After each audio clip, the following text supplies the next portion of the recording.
back to another show on Dave's Guitar Channel. I just wanted to play a little bit of one of my favorite guitar players, Steve Lukather, who, funny enough, not only do I like his guitar playing, but I love his voice even more. I mean, just if there are some great songs by Toto, like Anna, How Does It Feel, I'll Be Over You, Without Your Love, I Will Remember. I mean, just his voice is awesome. Songs are great. Anyways, I thought I'd also show you my guitar that I'm playing today is my G&L ASAT Custom Classic. I had this one, some custom appointments made on this one here. Obviously, you can see it's got a reverse headstock. I like that because back in the day when I used to play the shredder guitars, the Jacksons, and I would unlock it, I could tune like this, and I was like, oh, this makes more sense than this. So I always kind of liked the upside down with the tuners on the bottom. So I had them do that. It's got a big fat, I don't know if you can see, it's got a big fat V neck. You can kind of see that it comes to a V. Feels really nice. I had these are the MFD pickups, and I've had instead of a telly size, I have a Strat size in the front and a Strat in the middle. And then one of these here, right here, this knob pulls up and turns the neck pickup on when I'm in the 5 position or the 4 position. I know some of you call this 1 and 2, but it just doesn't make sense to me. So to me, it's always 5 and 4. 1 would be here. So anyway, lots to talk about today. Lots going on. Again, I have a gig tonight in Randolph, acoustic duo. That'll be fun. And then tomorrow night playing at Waxy O'Connor's in Foxborough with FM station. Tonight's AM station. Tomorrow's FM station. Tonight we call it 70s mustache rock. You know, we play songs like...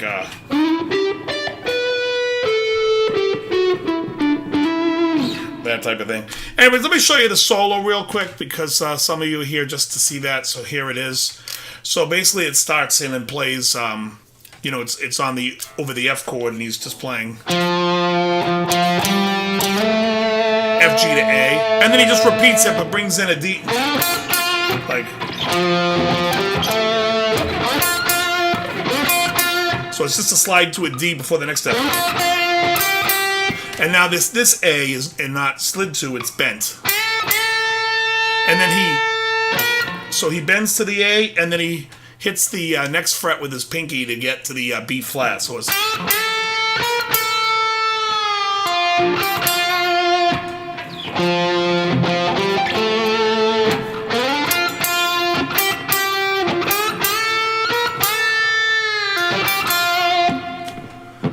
And then, of course, the run that ends it all, which is pretty interesting. I've seen a bunch of different guys teach it, and it's hard to hear because it's so quick, but when I watch Steve play it, this is what I got from it. So I go... So it's just up like an F major or D minor, pentatonic, however you look at it, but it's... Same run there. So 1, 10, 12, 13 on the 3rd string, so it's...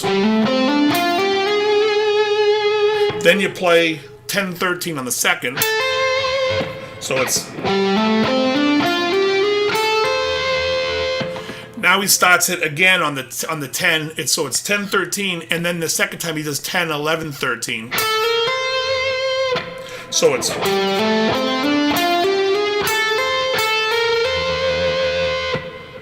And then he does, he goes to the C sharp. He slides a half down and comes, so it's.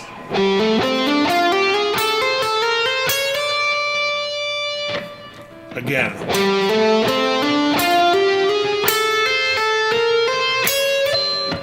And then the rest is just a simple all in bend. So here we're going to go.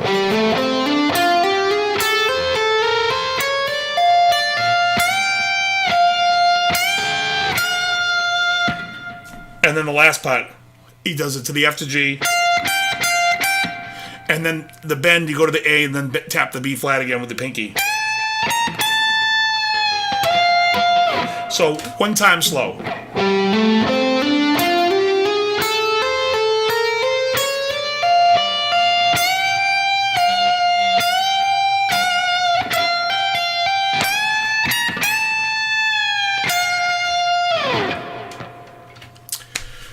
that's the solo in the in Rosanna, the mid solo section. So, anyways, let's talk some guitars. So this is a G&L ASAT, and I think G&L makes like the best Telly style guitar there is. And so for those of you who don't know what G&L is, G&L stands for George and Leo. I believe it says guitars by Leo somewhere on here. But anyways, it's George and Leo, which stood for George Fullerton and Leo Fender. So when Leo left Fender in '65, he signed a non-compete, I believe it was for 10 years. And in that time, he started a factory in Fullerton. I think he ended up buying the whole street in the name, and then they asked him if they wanted to name the street, and he did. He changed it to Fender Ave. I can't remember the name of the street before that, though, what it was called before Fender Ave. So anyways, he started what was called CLF Manufacturing, Clarence Leonidas Fender. And CLF Manufacturing basically manufactured guitars for Music Man. He had a deal with Music Man. I believe the guy's name was Tom Watson, who started that. And they had a company where Leo was designing and making the guitars and whatnot.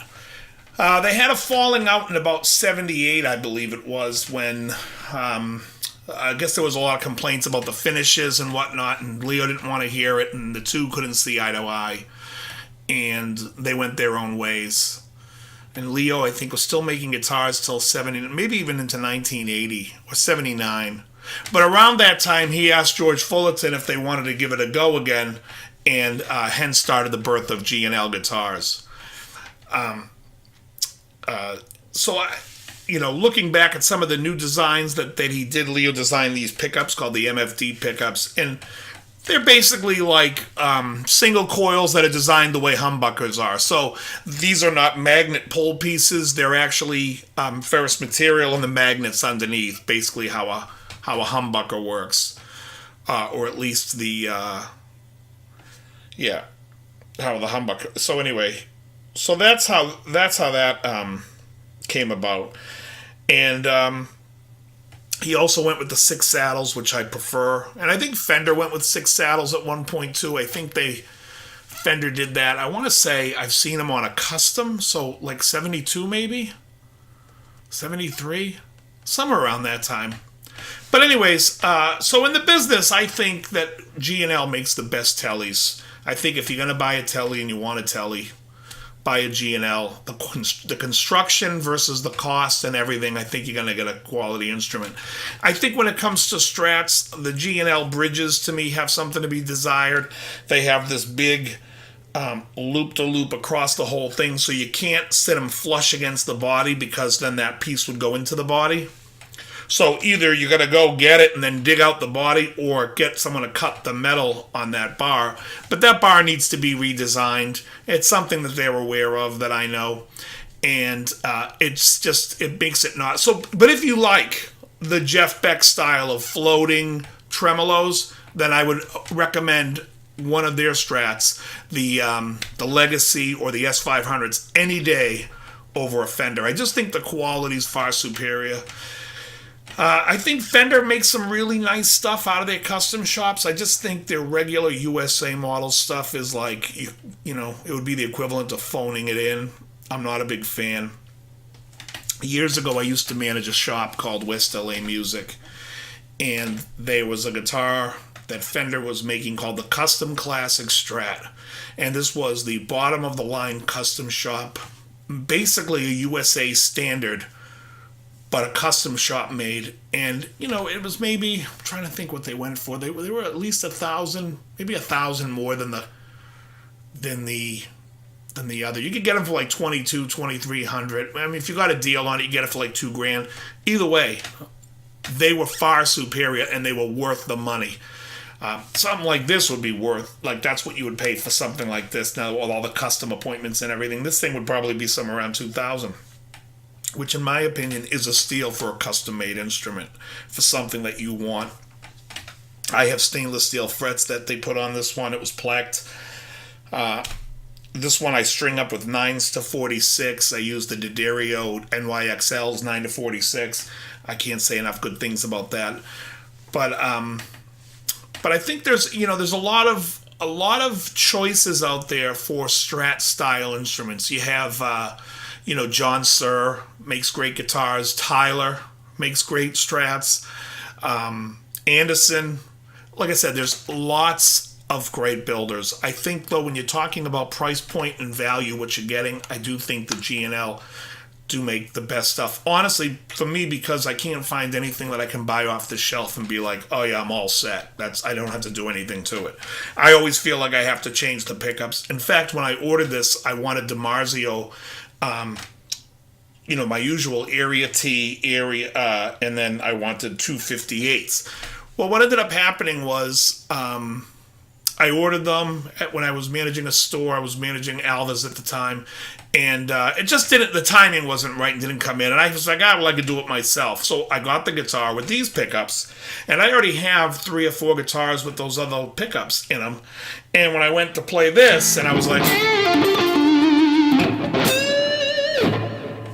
oh, I can deal with this. Now, the thing about these pickups is they aren't noise canceling, which was my big, negative thing about it. The thing was, I've used this mainly for country gigs that I do. And I always live in the 4 position, or like I said, Fender calls this the 2 position, but I live in the bridge in the middle. That's my sound. So I used to do like this sound. Yes.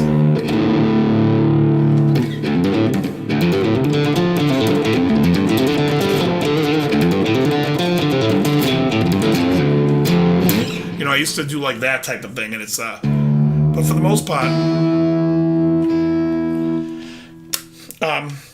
for noiseless pickups, for pickups that aren't noiseless, I can deal with these. I really think they're great. However, most guitars, if someone says they buy a guitar and they never keep the pickups, I believe it, because I don't, and this is the first guitar that I have. Let me think if that's true. I've had the guitar that I played the other day, the Rebel Relic, which is like a Telly with the Gretsch pickups. Those are TV Jones, but I had ordered that way, so that was a different story. And he's also talking about a great Strat and Telly maker, Luke Whitfield out of Amsterdam. Is a great builder. You can email him. You can find him on Facebook. Rebel Relic Guitars. He'll make you whatever you want. Relic. It's great. So moving on. When I managed the stores, Fender used to come in and they would always be like, what do you think we could be doing better about our guitars? And they would always want input, what sells, what doesn't sell. And so one of the things that I had suggested, I still think it's a better idea than what they're doing now. They're actually doing the exact opposite of kind of what I suggested, where they're trying to go online. And I'll explain why the online thing is really taking off and what's going on with that. But so basically I said, what I would do was I would start running it like a car dealership. I would, first of all, go through all my dealers. This is if I were Fender. I'd go through all my dealers and I'd find out who's doing me a service and who's not. Because anyone right now, in my opinion, I can go into stores and see they carry Fender, and I'm like, as long as they can pay the buy-in, they're in. And if they're like, not too many, what their rule is, but it seems like it's very lax. And I would see, number one, I would make sure that they had a Fender licensed tech, and then I would make sure that they carry everything. Like I said, I would make it so it's a car dealership. I would have far fewer dealers. And I would have it so, like, if you were to walk in, you could look on the wall, see every pickguard, every different brand of pickups, so if you wanted to walk in and you said, oh, I love that Strat, but I wish it had a tortoiseshell guard with the cream, whoever makes pickups now that are big. Seymour Duncan Antiquities. And it would be great for the guy to say, you know what, come back in an hour, it'll be all set, and here's your price, and we'll do it. And the guy walks out, and he's thrilled, and he never has to go take it to anybody else to get it worked on. And like the way a car goes, it's like. And then what I would do is I would offer fewer versions of the guitar, but more colors. There is I think 70 different versions of a Strat. It's like spammy. They all have the same feeling neck. And that was my other complaint. And I said, why don't you make something with a V-neck? they were telling me that the Clapton was one of the biggest sellers. I'm like, it's the only thing you got, like a 56. So then they come out with a 56, the USA 56 for over $2,000. It's like, yeah, thanks for making me a junky 56 and charging me twice what it would cost. I mean, it should have been the same price. What they should have is an American standard. You got a C, you got a V-neck, you got a fat C, and whatever. And each one comes in 5 different colors, and those colors correspond to that style. So V-necks are usually players are like the 50s instruments. Make it in shell pink, sonic blue, give me black, give me a white, and do a what's the red that they with that a Fiesta red. Then, you got to see, make a candy apple, do the colors that work with that, whatever you got to do. But then you can change it up every year, come up with new exciting colors. But at least you're not making 95 flavors of vanilla. And that's what they seem to be doing. The great thing with G&L is, I call them up. I want this with a big fat V-neck, or you call up your G&L dealer, whoever is your G&L dealer, and say, listen, I want to custom order this guitar. And you're not going to pay what you would pay going through other places. It's a reasonably priced instrument. Go on their website, you can see it. You can order the V-neck, you can order a C-neck, you can order a big fat 1-inch U-neck. You can order what you like. This is a 12-inch radius, which I love. I also love the Warmoth 10 to 14 compound radius, but I like a 12 radius. I think the 9.5 that Fender uses is a little round. I have some issue with it, but not terribly. I mean, 10 would be, I would say, the roundest I like. But, the 9.5s are fine if you like it. But for the most part, but there's a lot of guys out there making Strats, and everyone now is dealing with online, and let's discuss this. So years ago, I had a friend working for a product company that made guitar stands, and they had like 15 guitar stands. And here I am running a store, and it's like, I want 3. I want one that's great for home, one that's great for stage, and one that's great for studio. Anything more, you're killing me, because now you're giving the guy, oh, geez, I just wanted a guitar stand. Well, here's, I wanted it for home. Oh, I wanted it for the studio. I wanted it for stage.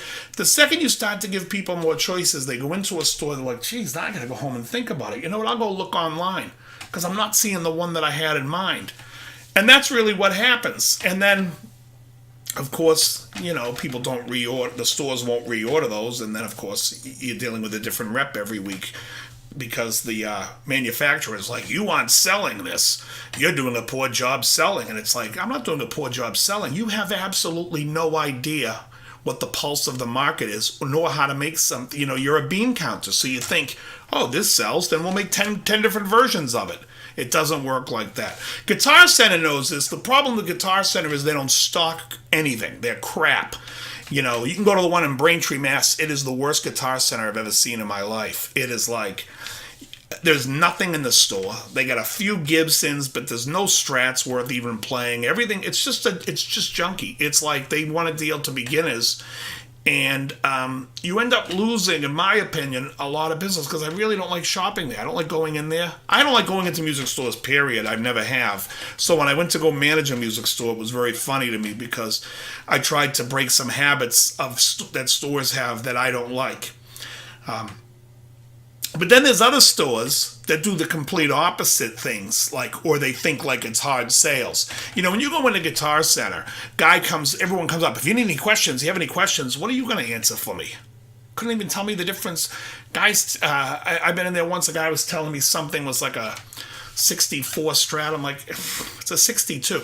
But whatever, they don't know their gear. At least I don't think they know their gear. And I think most people kind of assume that they don't know their gear. But a friend of mine went into a music store, and I won't say which one it was, and he wanted to buy an Epiphone that I have. It's an EF500R, which is an acoustic, solid rosewood back and sides, very similar to I would say it's similar to the Martin, the Eric Clapton Martin, but without the finish on it. It's a satin guitar, but it's a really nice guitar. But they haven't made it since 2008. This store had it in 2014, 15. Anyways, he wanted to buy it. He wanted it for like cost. And the store was like, yeah, no. They didn't get his name. They didn't get his number. They didn't know who he was. They don't know what he buys. They don't know how much money he spends on gears. They didn't know if he played in a band. They didn't know anything about him. And I watched them just say goodbye to him as he walked out the door. Well, then he goes up to a store up in Lexington, the Music Emporium. Awesome store. I mean, one of my all-time favorite stores. And he spent over $7,000 on 2 guitars. 2 callings. So it's like, they took his business. They know his name. They call him. They tell him when new stuff shows up. This guy buys gear. He loves collecting gear. And when I asked this store why they didn't get his name and number, and they're like, well, we're not really like, we don't believe in like car dealership. People want gear, want somebody, number one, who knows their stuff. Number two, they want somebody who cares and knows what they're looking for, because we're all in it together. I mean, there's an old joke, how many guitars should you own? And the answer is always one more. Everybody wants something else. So if I walk into like a guitar center and the guy says to me, hey, where you from? What kind of stuff do you play? What are you playing? How many guitars do you have? And whatever he does to start a conversation, or we're starting a conversation, and now this guy gets through to me and he's like, I carry these and I get these and I use that pedal. And at that point now we have somewhat of he's my guy. And I'm not going to pop online until I call my guy first, But today, you feel like everyone feels like they're alone in it. It's like, you know what, I'm just going to go online and find it, because I'm not going to let this jackalope try to find it for me. Anyways, I'm going off on a rant, and I'd love to see comments on what you think about stuff like that. But anyways, there are some great stores. There are some great sales guys. If anyone goes and watches Norman's Rare Guitars, Mark Agnesi used to work with me. Mark's a great guy. Knows his shit backwards and forwards, and he's a great player. He's great. I love Mark. He is the kind of guy in the business that when you go and you do business with him, you're like, yeah, I go to him first. I'll call him and ask him a question. I still text him now and then and say, hey, what's going on with this? He's a good guy. So if you're going to buy a vintage guitar, I would call him. There's also another guy in Boston that sells vintage gear, Craig Jones, out of Bay State Vintage. Great guy. Calls you, tells you, and he's honest. He's going to tell you what he thinks about it. He's not going to sit there and be like, tell you what you want to hear. Anyways, so yeah, like I said, there's a big problem going on in the guitar retail side of things, where you can't really even get anything. Where can you get a G&L where somebody, I know the Peter down, and I'm not trying to make this such a local type of show, but where can you get a G&L? Find out where you can get your local G&L. Talk to the guy who sells them. Get a few price quotes. See what they have. I think you're going to love their guitars. I think they're the best guitar for the money. Now, things that they do that you may not like. Underneath the guard, I haven't even opened this, but I'm pretty sure there's going to be a swimming pool route. Well, people don't like swimming pool routes because they believe, you're taking out the tone. The tone, you're taking out, it's like they get this crazy thing in their head. Well, it doesn't affect the tone. And if you think it affects the tone, well, then go pay for someone to go get one. But I told them, this is years ago, stop doing it like that. Not because it changes the tone, but stop letting people say no at the point of sale. If somebody doesn't want it cut out, don't cut it out. Anyways, moving on. I think that you could find out who sells. There's a place here, Matt's Music, that sells some other kind of Strats, Nash and whatnot. Now, I don't know what I feel about those guitars. I've played them. I may not love them, but they're all right. I mean, they're good. What I like, I'm not here to tell you everything that I say that I like is what you should like, because that's not true. I wish that I could like a thin C neck, smaller frets, and then I could buy any guitar I want off the shelf and not have to be the person that's like, yeah, I'm not looking for anything. Because I really, to me, it's like a job to get myself a guitar that I like. This is one of my 4 main guitars that I love. 4 or 5 actually. That this guitar is like, when I pick it up and play it, I'm like, oh yeah, it's fantastic. Ding. Anyways, a friend of mine always says I say fantastic too much, so There, I said it.